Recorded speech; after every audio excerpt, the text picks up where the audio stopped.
MLA కోడాలి Venkateswararao alias Nani మరో నెల రోజుల పాటు ముంబైలోనే ఉండనున్నారు. వారం రోజులుగా ఆయన గ్యాస్ట్రిక్ సమస్యలతో బాధపడుతున్నారు. దీంతో హైదరాబాద్ గచ్చిబౌలిలోని ఏఐజీ ఆసుపత్రిలో చేరారు. ఈ క్రమంలో ఆయన గుండెలో సమస్యలు ఉన్నట్టు గుర్తించారు. వాల్వ్యూలలో సమస్యలు ఉన్నాయని నిర్ధారించారు. స్టంట్ వేయడం కానీ బైపాస్ సర్జరీ కానీ చేయాలని వైద్యులు సూచించారు. దీంతో ఆయనను ముంబైకి తరలించారు.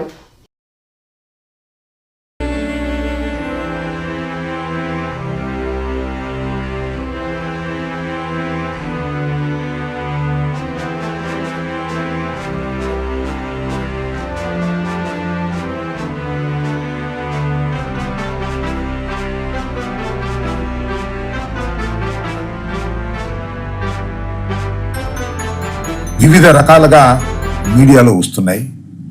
కొన్ని ఛానల్స్ అయితే చాలా భయంకరంగా కూడా వార్తలు ప్రసారం చేసిన సందర్భం చూసి నేను బాధపడ్డాను.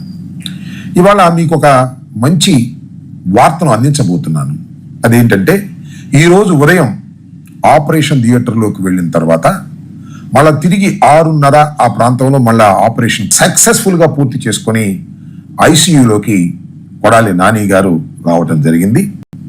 డాక్టర్ ముఖ్యంగా రమాకాంత్ పాండా ఎవరైతే ఉన్నారో ఈ హార్ట్ సర్జరీని నిర్వహించినటువంటి పాండా గారు నాని గారి కుటుంబ సభ్యులతో అద్భుతంగా ఆపరేషన్ జరిగింది. ఏ కాంప్లికేషన్ లేకోకుండా ఆపరేషన్ జరిగింది. అతి త్వరలోనే కోలుకొని ఇంటికి వెళతాడు నాని గారు అని చెప్పేటటువంటి వార్త వారి కుటుంబ సభ్యులకు ఇంతకు ముందే తెలియపరిచారు.